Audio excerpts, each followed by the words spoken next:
여러분 혹시 예전에 초등학교 다닐 때 예방주사 맞았던 거 기억나십니까?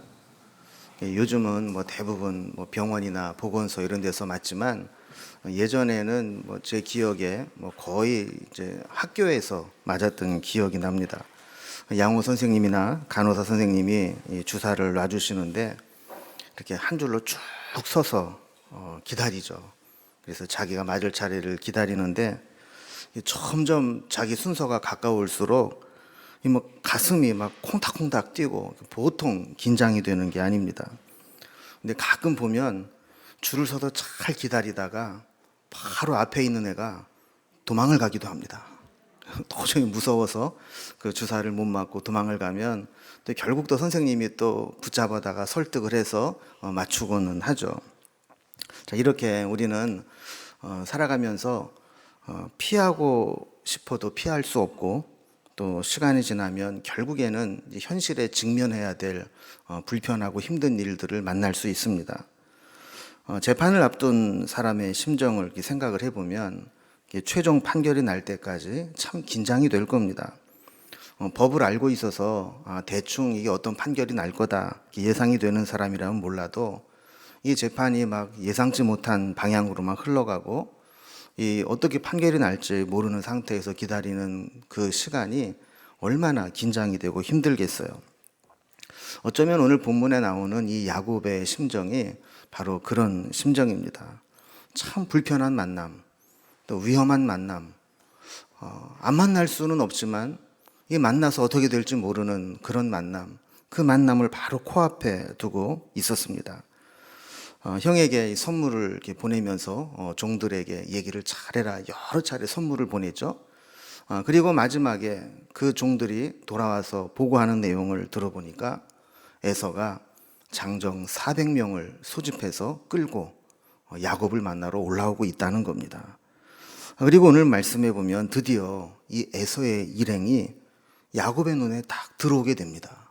그래서 1절 말씀을 보면 야곱이 눈을 들어보니 에서가 400명의 장정을 거느리고 오고 있는지라. 이제 뭐 피할 길이 없습니다. 또 피할 수도 없고 그래서 그는 눈앞에 보이는 이 형과 만나야 합니다.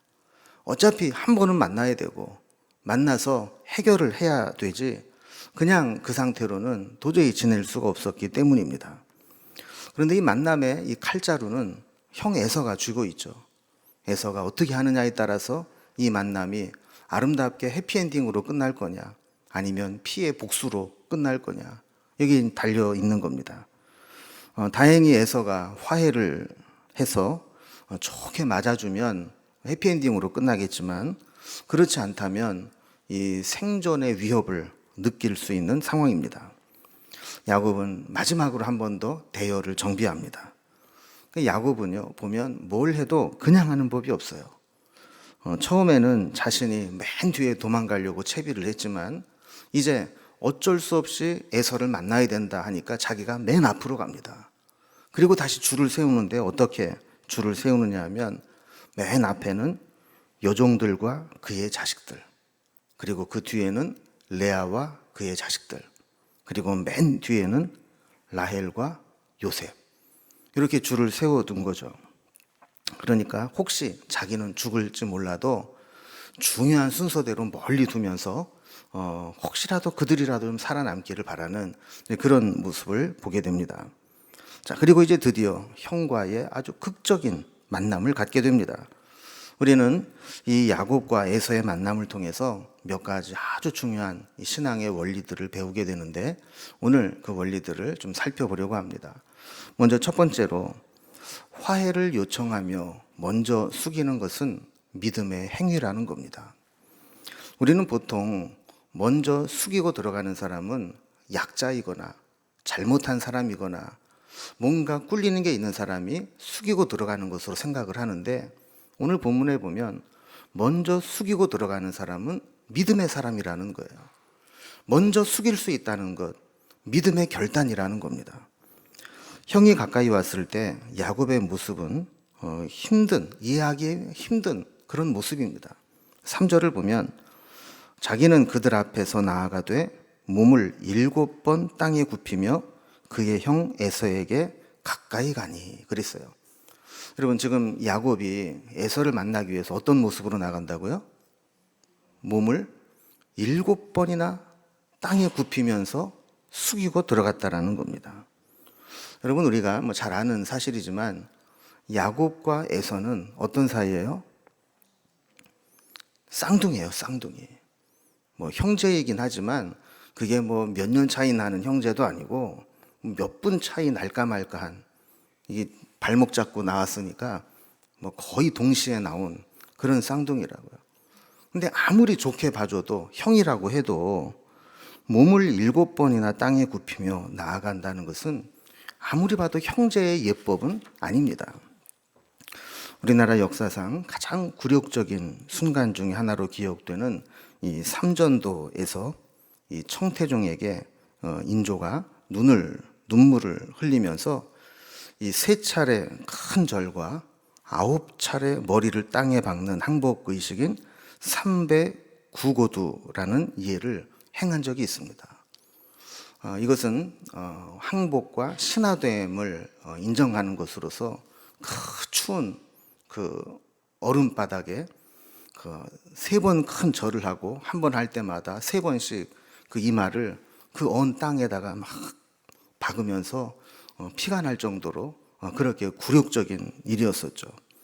그러니까 어떻게 보면 지금 이 야곱이 에서를 만나는 그 장면이 마치 이렇게 굴욕적인 장면처럼, 그리고 뭔가 주종 관계에서 이 종된 자가 주인된 자에게 하는 예식처럼 그렇게 인사를 했다라는 거죠.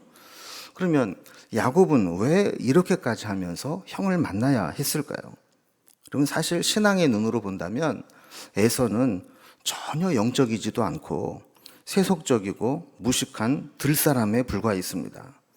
이런 사람에게 7번이나 몸을 땅에 굽히며 가까이 나간다는 것은 인간적으로 보면 이해할 수 없는 일이고 불가능한 일처럼 보입니다. 아마 정신이 제정신이라면 그렇게 못할 거예요. 그러나 야곱은 에서에게 먼저 이렇게 바짝 몸을 낮추고 7번이나 절을 하면서 화해를 요청했습니다. 어떻게 이것이 가능했을까? 야곱의 지금까지 기질로 볼 때 이게 가능한 일이었을까? 그것을 풀 수 있는 유일한 길은 야곱이 지금까지 지내오면서 베델에서도 하나님을 만나고, 그리고 하란에서 라반의 집에서 연단을 받고, 또 하나님의 음성을 듣고 마하나임 하나님의 군대를 만나고, 또 야복강에서 천사와 씨름하면서 하나님의 음성을 듣고, 이런 과정을 통해서 야곱의 신앙이 성장했다고 볼 수 있는 거예요. 어디까지 성장할 수 있었느냐? 그것은 7번 절하면서 에서에게 나아가는 것은 인간적으로 굴복하는 것이 아니라 하나님의 뜻에 자신을 쳐서 복종시키는 것이라는 것을 깨달을 정도의 신앙이 되었다는 거예요. 여러분, 우리도 보면 종종 난 전혀 잘못한 게 없어요. 그렇기 때문에 미안하다고 말하는 것이 죽기보다 싫은 적이 있어요. 자존심도 허락하지 않아요. 그런데 내가 먼저 숙이고 나아가지 않으면 하나님의 뜻이 이루어지지 않고, 어떨 때는 교회가 평안하지 않고, 어떨 때는 내가 한번 탁 숙이고 미안하다, 잘못했다 이렇게 말하면서 모든 잡음들이 다 잦아들 수 있다면, 내가 실수했다, 잘못했다, 미안했다 이렇게 말할 수 있는 거, 그 정도 신앙이 이제 야곱이 되었다라는 거죠. 그래서 이제 자기는 하나님의 뜻을 따라서 하나님이 자기에게 주신 그 축복을 얻기 위해서 반드시 넘어야 될 산이 에서와의 이 화해인데, 이 화해를 해서 하나님의 뜻을 이루려면 내가 7번 아니라 70번이라도 나는 머리를 숙이고 지나갈 수 있다. 이 정도 신앙이 되었다는 거예요. 그래서 야곱은 하나님의 뜻을 이루기 위해서 머리를 숙이고 7번 엎드려가면서 나아간 겁니다. 그러니까 우리가 먼저 화해를 요청하고 숙이고 들어가는 것은 우리가 비굴하거나 힘이 없어서가 아니라 성숙하고 믿음이 있고 하나님의 뜻에 순종하기 때문에 가능하다라는 겁니다. 저는 우리의 삶이 거기까지 성숙했으면 좋겠습니다. 끝까지 자존심 버리지 못해서 마음속에 그냥 뭐 하나를 꼭 이렇게 쥐고 있으면서 언제 걸리기만 걸려봐라 이러면서 복수하려는 마음이 아니라 내 하나 자존심 버리고 나 하나 숙이고 들어가서 이 문제가 해결될 수 있다면 나는 기꺼이 그렇게 해서 하나님의 뜻을 이루겠다. 이게 믿음의 장성한 분량이라는 거예요. 야곱이 여기까지 믿음이 성장을 했습니다. 두 번째 오늘 보는 것은 먼저 숙이고 나아가면 나머지는 하나님이 하신다는 겁니다. 여러분, 우리가 먼저 숙이지 못하는 이유가 뭐냐면 내가 먼저 숙이고 나아갈 때 결국 나만 바보 되는 거 아니냐, 나만 손해보는 거 아니냐, 이런 생각이 들 수 있기 때문에 못하는 거예요. 그런데 오늘 본문은 야곱이 숙이고 들어갈 때 야곱이 하지 못했던 일들을 하나님이 뒤에서 다 역사해 주시는 모습을 보여줍니다. 야곱이 먼저 숙이고 나아갈 때 어떤 일들이 일어납니까? 4절에 보면 에서가 달려와서 그를 맞이하여 안고 목을 어긋 맞추어 그와 입 맞추고 서로 우니라 그랬어요. 그럼 참 당황스러운 장면이죠. 그러니까 야곱이 전혀 예상하지 못했던 반응이 에서에게 나오는 겁니다. 지금 야곱은 두려움 가운데 에서를 어떻게 만나나 걱정하고 있어요. 그래서 심지어는 여차하면 튀겠다 하는 마음으로 어떻게 튈까라고 하는 계획까지 다 세워놓고 있어요. 그런데 지금 정작 에서는 야곱의 이런 염려가 무색할 정도로 달려와서 야곱을 맞아주는데 안고 목을 어긋맞고 입 맞추고 서로 울었다 그래요. 여러분, 이 장면이 상상이 되세요? 누구 한 분 좀 나와 보시죠. 한번 해보세요. 어긋 안았다라는 거. 그런 거예요. 그리고 나서는 막 둘이 붙잡고 막 엉엉 우는 거예요. 이 남자의 이 형제의 이 뜨거운 가슴이 서로 이 전해지면서 그냥 복받쳐 오르는 눈물이 막 솟아나오게 된 거죠. 야곱은 에서가 자기를 죽일지도 모른다고 생각하고 만반의 준비를 다 하고 있는데 에서는 달려와서 끌어안고 입을 맞추며 어찌할 바를 알지 못하고 부둥켜 안고 서로 우는 이런 전혀 예상하지 못했던 상황이 벌어지고 있는 겁니다.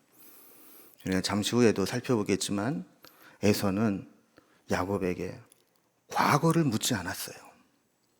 너 그때 이놈 자식 나한테 팥죽 한 그릇 먹여놓고 장자권을 뺏어갔지? 그리고 내가 아버지한테 드리려고 사냥하러 갔을 때 그새 인터셉트를 하고 들어가서 속이고 내 대신 축복을 받아? 이런 얘기 안 했어요. 과거는 과거이고 지금 중요한 것은 너와 나는 형제다. 이것만 남아 있었다는 겁니다. 여러분, 우리가 알다시피 에서가 그럴 사람이 아니에요. 그리고 사실 에서가 처음부터 그렇게 화해하려고 온 것도 아니었어요.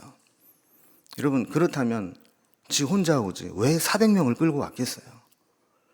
집에서 길려오는 군사 400명을 사병을 끌고 왔다는 얘기는 해칠 의사가 있었거나 아니면 적어도 무력 시위를 하면서 힘으로 야곱을 굴복시키려는 의도가 있었을 겁니다. 그런데 야곱을 보는 순간 하나님께서 그 마음을 완전히 녹여버리신 거예요. 그래서 어떤 학자는 이 야복 강가에서 하나님의 사자가 야곱의 허벅지 관절을 쳐서 그 둔부의 힘줄을 다쳐서 절개했다 그랬잖아요. 우리로 말하면 좀 고관절, 대퇴부 고관절쯤 되는 거기를 쳐서 다리를 절개 만든 거죠. 이게 하나님께서 에서를 만나기 위한 준비 작업으로 하셨다라 이렇게 해석을 하기도 합니다. 그럼 왜 그러냐면 이 에서의 마음을 열게 한 이 가장 결정적인 요인이 야곱의 어떤 모습이냐 하면 다리를 절면서 그러면서 꼬꾸라져서 7번씩 땅에 엎드려 절하는 그 야곱의 모습을 보면서 에서의 마음이 불쌍하게 보이는 마음이 생겼다라는 겁니다. 여러분, 만약에 야곱이 자기 대신에 축복을 받아가지고 밖에 나가서 20년 만에 돌아오는데 돈도 많이 벌었죠. 아내도 4명이나 되죠. 이게 축복인지는 모르겠지만, 그리고 애도 12이나 나가지고 오죠. 그러면 가축들은 나에게 선물을 보내고 또 보내도 부족함이 없을 정도로 보내고, 여기도 또 이만큼 남아있죠. 거기다가 건강한 몸까지 멀쩡해서 돌아오면 에서가 어떤 마음이 들겠어요? 저게 내가 받아야 될 축복인데, 저 자식이 내 거를 뺏어가지고 저렇게 잘 돼가지고 돌아와? 이런 마음이 들었을 거 아닙니까? 그런데 기껏 나와 아버지를 속이고 내가 받을 축복 받아 나가겠다고 나갔던 놈이 지금 저 꼬라지를 보니까 형편이 없는 거예요. 지 몸 하나 간수하지 못해가지고 다리를 질질 긁고 질뚝거리고, 그리고 내 앞에서 저렇게 7번이나 꼬꾸라져서 절을 하면서 나에게 손을 내미는 그 모습을 보면서 에서의 마음에는 불쌍히 여기는 마음이 생기는 거죠. 이게 다 하나님의 큰 계획 속에 있었다라는 겁니다. 여러분, 우리 한 가지 더 생각해 볼 것은, 만약에 야곱이 야복강에서 이런 허벅지 관절을 상하지 않고 여차하면 튈 수 있을 정도로 36개가 이 원래 그 무술 중에서 제일 고수라고 그러잖아요. 그래서 이 36개 언제든지 나는 내 한 몸 도망갈 수 있다, 이런 마음으로 대비를 했더라면 아마 어쩌면 이 에서와 이 야곱의 만남을 가능하지 못하게 했을 것이고, 어쩌면 에서에게 숙이고 들어가지도 않았을 겁니다. 또한 야곱이 에서에게 머리를 숙이고 에서를 끌어안는 것은 에서 한 사람을 끌어안는 게 아니었습니다. 하나님은 이 사건을 통해서 야곱이 이제 진정한 이스라엘이 되고 온 이스라엘 자손을 끌어안는 믿음의 조상으로 인정받게 만드는 사건이 된 겁니다. 여러분, 우리가 한 작은 행동, 작은 결단 하나가 그 사건으로 끝나는 것이 아니라 하나님이 그것을 보시고 우리의 인생을 바꾸어 놓을 수도 있다는 사실을 기억해야 됩니다. 우리도 때로 누군가에게 숙이고 들어가야 하고 힘든 사람을 품고 끌어안고 가야 하는 상황이 올 때 그것이 하나님이 우리를 시험하는 것이 될 수도 있다는 것을 알아야 합니다. 만약에 우리가 그렇게 힘든 사람을, 내 자존심을 내려놓고 하나님의 뜻을 따라서 순종하는 의미로 그를 품고 숙이고 들어갈 수만 있다면 하나님은 우리에게 더 크고 더 많은 것을 품을 수 있는 그릇으로 우리를 만들어 주실 것입니다. 이렇게 야곱이 하나님 앞에 숙이고 들어갈 때 형과의 만남, 이 나머지 문제는 하나님이 다 해결해 주시는 것을 보게 됩니다. 세 번째 살펴볼 것은 에서를 변화시키는 하나님입니다. 에서는 야곱에게 몇 가지 질문을 하게 되죠. 야곱을 보면서 야곱에게 묻습니다. 그 뒤에 있는 여인과 자식을 보면서 너와 함께한 이들이 누구냐 그랬죠. 여러분, 이거는 사실 몰라서 묻는 게 아니죠. 에서도 인생을 살 만큼 살았는데 눈치가 그렇게 없겠어요? 마지막까지 남아서 소중하게 데리고 다니는 사람들 보면 처자식 아니겠습니까? 그런데 이렇게 묻는다는 것은 사실 몰라서 묻는다는 게 아니라 그걸 확인하고 싶은 마음, 관심이 있다는 표현을 이렇게 한 겁니다. 여러분, 사람은 사랑하는 만큼 관심이 생기고 관심이 있는 만큼 궁금하고 궁금한 것만큼 보이게 됩니다. 이제 에서는 야곱을 마음으로 받아들일 뿐만 아니라 야곱에 대해서 궁금하고 관심을 갖고 사랑스러워하는 마음을 갖게 되는 겁니다. 야곱은 마지막 순간에 여차하면 도망치려고 준비를 했습니다. 마지막까지 두려움을 버리지 못했습니다. 그런데 에서는 야곱이 그렇게 마지막까지 애지중지하면서 끌고 왔던 이 처자식들을 보면서 저들이 누구냐? 너와 함께하니 누구냐? 이렇게 물어보면서 그들과 함께 인사를 나누게 되죠.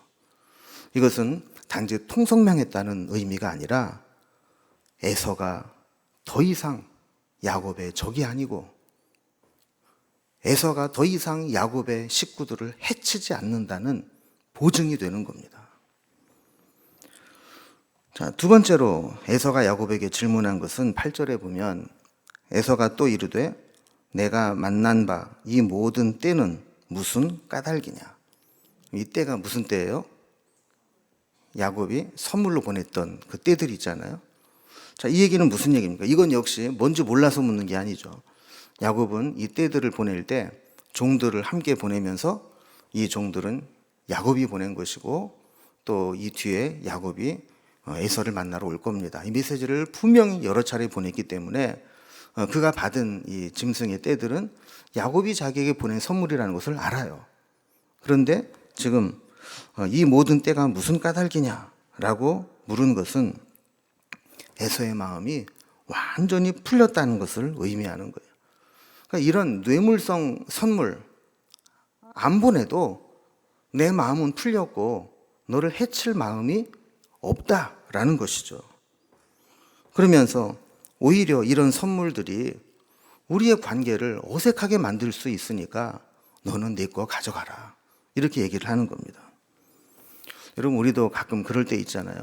예를 들어서 내가 어떤 사람을 돕는데 어떤 대가를 바라고 도운 게 아니고 진심으로 아끼고 사랑하는 마음으로 막 도와줬어요. 그런데 일이 다 끝나고 나니까 상대방이 일당을 계산하고 시급을 계산해서 봉투에다 딱 써가지고 오기를 당신이 나를 위해서 이렇게 애써줬는데 뭐 이틀 하고 8시간 지났는데 내가 시급으로 계산해서 일당을 넣습니다. 그리고 돈을 주면 여러분 기분이 좋아요, 안 좋아요? 돈 주니까 좋은가? 여러분 만약에 그렇게 그 사람이 받아들인다면 기분이 나쁠 거예요. 그죠? 나는 돈을 바라고 그런 게 아니라 정말 내 마음으로 그렇게 한 건데 상대방은 그거를 내 마음으로 받은 게 아니라 어떤 이 세상적인 대가로 돈으로 계산해서 준다면 그건 마음이 편치 않을 거예요. 우리가 이런 사이밖에 안 됐나? 그러니까 에서도 지금 애둘러 그렇게 표현을 하는 겁니다. 야, 무슨 형제지간에 이런 예물을 보내냐. 그리고 우리 지난 시간에 살펴봤지만 이 예물이 그냥 개인이 선물로 보내는 정도가 아니에요. 한 나라가 왕에게 조공으로 바치는 수준의 예물을 보내지 않았습니까? 우리가 그 정도 사이냐? 우리는 안 그래도 된다. 지금 이런 얘기를 하고 있는 겁니다. 여러분, 하나님이 역사하시니까 에서가 단지 마음의 어떤 분노나 복수심만 사라진 것이 아니라 자기네들이 언제 그렇게 친했다고 원래부터 그렇게 끈끈한 정이 있었던 것처럼 이딴 걸 왜 보내냐, 우리가 그런 사이냐, 이렇게 지금 나오고 있는 겁니다. 야곱은 이렇게 하나님이 하신다는 것을 알았어요. 그래서 10절에 보면 야곱이 이렇게 이야기합니다. 야곱이 이르되 그렇지 아니하나이다. 내가 형님의 눈앞에서 은혜를 입었사오면 청하건대 내 손에서 이 예물을 받으소서. 내가 형님의 얼굴을 배운즉 하나님의 얼굴을 본 것 같사오며 형님도 나를 기뻐하심이니이다. 그랬습니다. 그러니까 야곱은 형에게 자기가 드린 이 예물을 정말 내 마음의 표시이고 형이 나를 품어준 그 은혜의 보답으로 내 마음을 전하고 싶은 거니까 이거를 좀 받아주십시오. 그러면서 내가 형님의 얼굴을 배운즉 하나님의 얼굴을 본 것 같사오며 그랬습니다. 에서의 얼굴에서 하나님의 얼굴을 보는 것 같다는 겁니다. 이 말은 하나님이 에서같이 생겼다. 사실 이 야곱은 지난 32장에서 분이엘의 경험을 하잖아요. 하나님의 얼굴이라는 그 분이엘, 그 경험을 했기 때문에 하나님의 어떤 뭐 분명한 뭐 눈, 코, 입 이런 건 아니지만 그래도 어떤 하나님의 임재를 느꼈을 때의 느낌을 아는데 지금 형의 얼굴을 볼 때 바로 그런 느낌을 받았다는 겁니다. 그게 무슨 얘기냐면 그 에서의 모습을 통해서 그 속에서 역사하시고 에서의 마음을 간섭하시는 하나님의 섭리를 그 속에서 보았다라는 겁니다. 하나님이 역사하지 않으시면 지금의 에서의 모습은 없습니다. 당신의 얼굴은 하나님이 간섭하시고 하나님이 은혜를 주시고 하나님이 변화시켜 주신 그런 얼굴입니다. 이런 고백인 것이죠. 그럼 성경에 기록되어 있지는 않지만 에서가 마음을 고쳐먹고 야곱을 해치지 않은 것은 에서에게도 잘된 일입니다. 왜냐하면 만약에 에서가 그 마음을 풀지 않고 야곱을 해쳤다면 어떤 일이 일어났을까요? 이 야곱이 에서를 만나기 바로 직전에 하나님이 마하나임을 만나게 하셨잖아요. 마하나임 무슨 뜻입니까? 하나님의 군대들. 그러니까 만약에 에서가 야곱을 쳤더라면 이 마하나임이 에서를 가만히 두지 않았을 거예요. 그러니까 야곱은 이걸 안 거죠. 그러니까 하나님이 에서의 마음을 바꾸시고 에서가 마음을 열고 그 얼굴빛으로부터 그렇게 환대하고 맞아주는 것, 이것은 에서의 모습이 아니라는 거죠. 하나님이 그 속에 간섭하시고 개입하시고 변화시키시고 움직여서 만들어낸 하나님의 작품이라는 고백을 하게 된 겁니다. 돌아보니 다 하나님의 은혜였고 하나님이 하신 일이었습니다. 라는 고백입니다. 자, 네 번째 살펴볼 것은 에서와 함께 가지 않는 야곱입니다. 자, 이렇게 여기까지 분위기 좋았어요. 야곱과 에서가 화해를 하고 잘 만나서 모든 게 다 풀렸어요. 그리고 나서 에서는 야곱에게 함께 떠나자고 제안을 합니다. 자기가 동행하겠다는 거예요. 근데 사실 이 말은 진심입니다. 이제 에서가 형 노릇 좀 하고 자기 터전에 돌아온 이 야곱을 돌봐주고 싶은 마음이 있었던 겁니다. 여러분, 사실 어느 곳에 가든지 텃세라는 게 있잖아요. 야곱은 지금 20년 만에 돌아왔거든요. 그렇다고 한다면 야곱이 어디를 가든지 그곳에 이미 살고 있던 사람들이 야곱을 곱게 보지 않습니다. 그래서 이 야곱을 터부시하기도 하고 쫓아내기도 하고 텃세를 부리기도 하고 아주 고약하게 할 수도 있는데, 이미 그쪽에 터를 잡고 있었던 에서가 야곱을 데리고 다니면서 얘 내 동생이야, 건드리면 가만히 안 둬, 그러면서 한마디만 탁탁 해주고 가도 이 야곱이 편안하게 그곳에 이제 정착을 할 수 있는 거죠. 그러니까 이제 에서가 야곱에게 같이 가자 한 얘기는 야곱이 정착할 때까지 돌봐주고 호위해주고 도와주겠다는 겁니다.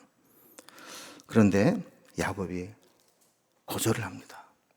왜냐하면 하나님의 은혜로 에서와 극적인 화해를 하기는 했지만 에서는 영적인 것까지 함께 할 수 있는 사람은 아니라는 것을 알았기 때문입니다. 에서는 늘 어릴 때부터 지금 만나봐도 하나님의 은혜를 알거나 또 하나님의 축복을 사모하거나 하나님을 두려워하거나 하나님의 말씀대로 살려고 하는 사람이 아닙니다. 그는 철저하게 인간적인 사람이고 인본주의적인 사람이고 자기를 믿고 자기를 따라 살 사람입니다. 그러니까 형제로서 이렇게 원수지지 않고 화해하고 마음을 품고 살아가는 것까지면 됐지 그 이상을 같이 할 수는 없다는 거예요. 하나님의 축복, 하나님의 유산을 함께 나눌 만한 사람은 아니라는 것을 야곱은 애시당초 알고 있었던 것이죠. 그래서 이 에서의 본성이 아직 변하지 않은 것을 알고는 함께 하다가는 언젠가는 부딪히게 될 것이고 상처를 받고 또다시 흩어지게 될 것을 알았기 때문에 아주 정중하게 거절을 합니다. 여러분, 지금 이 야곱의 목적은 가나안 땅에 들어와서 정착하는 게 아니라 하나님이 주신 약속으로 주신 말씀을 실현시키는 겁니다. 아버지 이삭, 할아버지 아브라함에게 주셨던 이 믿음의 조상이 되고 하나님의 축복을 실현시키는, 그것이 그가 지금 가지고 있는 비전이고 목적이지 가나안 땅에 정착해서 잘 먹고 잘 사는 게 아니었다라는 것이죠. 그래서 완곡하게 거절합니다. 13절 내용도 그런 것이죠. 형도 알다시피 도망치듯 나오느라고 여기까지 오는데도 급하게 억지로 왔다는 거예요. 그렇기 때문에 만약에 형을 따라서 만약에 이 식구들 또 가축의 새끼들 같이 속도를 맞춰서 가다가는 아마 지금 지칠 대로 지쳐 있었던 사람들이나 가축들이 다 죽고 말 겁니다. 그러니까 먼저 세일로 내려가 계시면 내가 천천히 그곳으로 가겠습니다. 나중에 보면 안 가요. 그런데도 그렇게 완곡하게 거절을 하는 거예요. 우리가 배워야 될 지혜와 처세 중에 하나는 거절하는 지혜입니다. 우리는 모든 면에서 모든 사람에게 항상 오케이 할 수는 없습니다. 때로는 어쩔 수 없이 아니라고, 안 된다고 말할 수도 있어야 합니다. 그런데 이때 상대방의 기분을 나쁘지 않게 거절할 수 있는 사람이 성공적인 삶을 살게 됩니다. 거절할 때 상처를 주면 그 일이 나중에 반드시 문제가 됩니다. 여러분, 사실 어떻게 거절을 당해도 거절당하면 기분이 나쁘죠. 그런데 특히 정당한 사유 없이 납득할 만한 해명이 없이 거절을 당하면 그냥 기분 나쁜 정도가 아니라 억울함과 이 분노의 마음이 생기게 됩니다. 그런데 거절을 당하더라도 거절할 만한, 납득될 만한 해명이 있거나 이유가 있다면 서운한 마음이 있어도 그것을 받아들이게 됩니다. 이 야곱도 마찬가지였죠. 에서의 호의가 있을 때 그것을 아주 완곡하게 거절을 했어요. 아마 야곱의 마음은 그랬을 거예요. 그래봐야 너는 육적인 사람이고 나랑 같이 영적인 유산을 나눌 수 없어. 너랑 나랑 화해했다고 뭐 다 끝난 줄 알아? 이렇게 말하고 싶었을 거예요.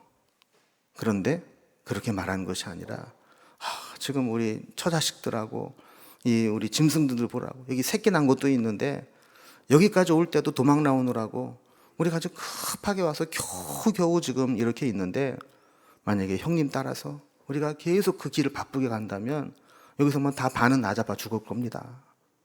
그러니까 먼저 가 계시면 천천히 가겠습니다. 이렇게 얘기를 한 거예요. 그러니까 이 에서가 호의를 베풉니다. 그러면 내 종 중에 몇 사람을 너에게 남겨두겠다. 여러분, 이거는 에서가 진짜 진심에서 나와서 하는 말이에요. 마음 같아서는 에서가 야곱을 데리고 다니면서 그 곳곳을 다니면서 얘가 내 동생이야, 건드리면 죽여, 뭐 이러고 싶었는데 그렇게 못한다니까. 그러면 내 종 중에 몇 명을 남겨두면 이 종들이 너를 돌봐줄 거야. 누가 시비를 붙어도 이 종들이 내 얘기를 하고 보증을 서줄 거야. 그러면서 그곳에서 아마 힘든 일 있을 때 종들로부터 필요한 도움을 받으려고 했을 겁니다. 그러나 야곱은 이것마저도 정중히 거절을 합니다. 왜냐하면 야곱에게 이제 하나님의 도우심이면 충분하다는 것을 알았기 때문입니다. 에서가 도와주지 않아도, 에서와 자꾸 엮이지 않아도 이제는 하나님이 나를 도와주시고 하나님이 나를 인도해 주시면 그것으로 족하다는 것이죠. 마지막 다섯 번째로 엘로헤 이스라엘이라는 이름이 나오게 됩니다.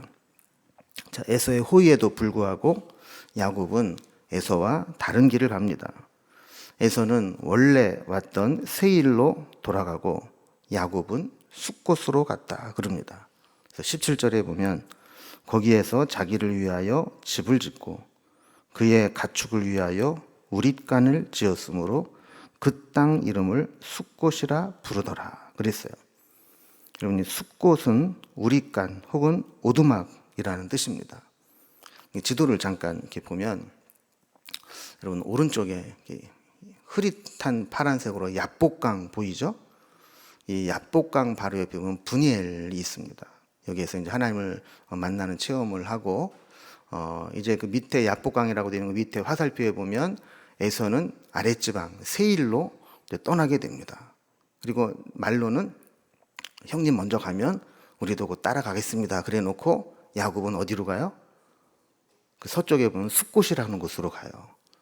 근데 숫곳에서 집을 짓고 가축을 위해서 우릿간을 지었다 그래요. 그래서 우릿간, 피난처라는 의미의 숫곳이라고 그곳 이름을 짓죠. 그러니까 한동안 거기에서 머무르려고 했던 것 같아요. 자, 그리고 18절에 보면 야곱이 다시 이동을 해서 그 지도를 계속 보겠습니다. 그 숫곳에서 어디로 가요? 세겜이라는 곳으로 가게 됩니다. 그리고 세겜에서 장막을 치고 거기에서 밭을 사고 제단을 쌓고 그곳의 이름을 뭐라고 부른다고요? 엘로헤 이스라엘. 자, 성경에서 엘 자꾸 나오는데 엘은 뭐라고 그랬죠? 하나님. 그래서 엘로헤 이스라엘은 하나님, 이스라엘의 하나님.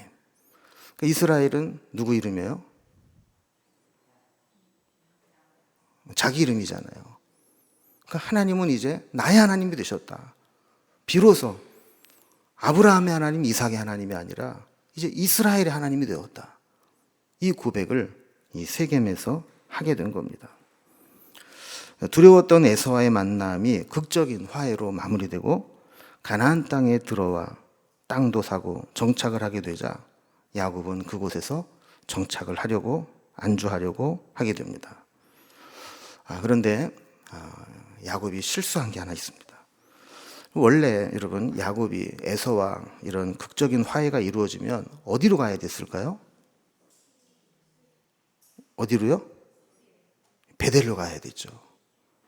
창세기 28장에 보면 그가 베델에서 하나님을 만나고 서원한 게 있잖아요. 나로 하여금 무사히 돌아오게 하시면 이것이 하나님의 전이 될 것이고 뭐 이러면서 서원한 게 있어요. 그러니까 지금 에서와 이렇게 딱 화해가 이루어지고 나면 어디로 가야 돼요? 베델로. 지도를 한 번만 좀 더 보겠습니다. 그 세겜 밑에 보면 베델이라고 있잖아요. 그럼 세겜에 이렇게 진을 치고 살 게 아니라 바로 어디로 내려가야 돼요? 밑에 베델로 내려가야 되는데 야곱은 그렇지 못하고 있습니다. 이게 한계입니다. 여러분 우리도 이 모습을 보면서 한 가지 좀 영적으로 다시 한번 긴장을 하고 깨달아야 될 게 뭐냐면 아무리 잘 나가더라도 우리는 아차하는 순간에 영적으로 미끄러질 수 있다는 거예요. 그래서 선줄로 생각한 자는 넘어질까 조심하라 라는 말씀이 있듯이 아무리 야곱이 지금까지 믿음으로 에서와 화해를 하고 믿음의 결단을 했다 할지라도 그가 순간 긴장을 딱 풀어놓으니까 베델에서의 약속을 잊어버린 거예요. 그래서 하나님이 그것을 깨닫게 하시기 위해서 큰 사고를 만나게 하십니다.